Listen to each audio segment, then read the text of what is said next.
Viewers, আপনাদেরকে বলেছিলাম আমার ড্রাগনের পরবর্তী আপডেট খুব তাড়াতাড়ি আপনাদের সামনে নিয়ে আসব। মাশাল্লাহ, বেশি দিন আর লেট করা লাগেনি।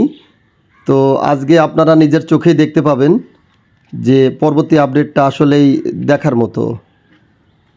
দেখেন আমার ছাদ বাগানের ড্রাগন গাছে কি পরিমাণ ড্রাগন এসেছে এবং সেই ড্রাগনগুলো কত চমৎকারভাবে পেকে লাল টকটকা হয়ে আছে। ভিউয়ার্স দেখেন, অনেক ড্রাগন ছাদে পেকে আছে।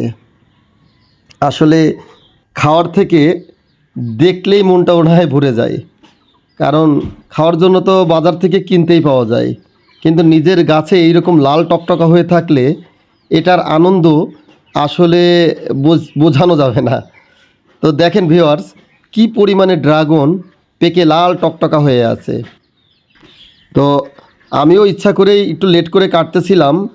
ভাবলাম আমার ছেলেটা ঝিনাইদহ থেকে আসবে, আমার ছেলেটা ঝিনাইদহে আবার ক্যাডেট কোচিং করতেছে, ওখানে আসলে বাপ ছেলে মিলে এই ড্রাগনগুলো কাটবো।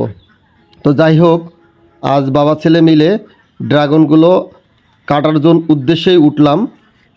আর এই ড্রাগনগুলো আসলে পাকা ড্রাগনগুলো যে কেটে শুধু নিজেরাই খাবো তা নয়, আমার ইচ্ছা আছে আমার প্রতিবেশীদেরকেও ইনশাল্লাহ এখান থেকে কিছু শেয়ার করব। আর সবথেকে বড় কথা, আপনারা হয়তো বিশ্বাসই করবেন না, বাজারের ড্রাগন থেকে এই ড্রাগনের মিষ্টি যে কী পরিমাণ বেশি সেটা আসলে আপনাদেরকে বিশ্বাস করাতে পারবো না। অনেক বেশি মিষ্টতা, বাজারের থেকে অনেক বেশি মিষ্টি আমাদের এই ছাদ বাগানের ড্রাগনে। কেন সেটা আমি জানি না, বাট অনেক বেশি মিষ্টি। আমার মনে হয় আমরা কোনো সার, কেমিক্যাল কিংবা কোনো বিষ এই ধরনের কিছু ব্যবহার করি না বিধায়ী এত মিষ্টি। দেখেন ভিউয়ার্স, কী পরিমাণে ড্রাগন আমার ছাদ বাগানে হয়েছে। এগুলো অলরেডি আমরা হারভেস্ট করে ফেলেছি।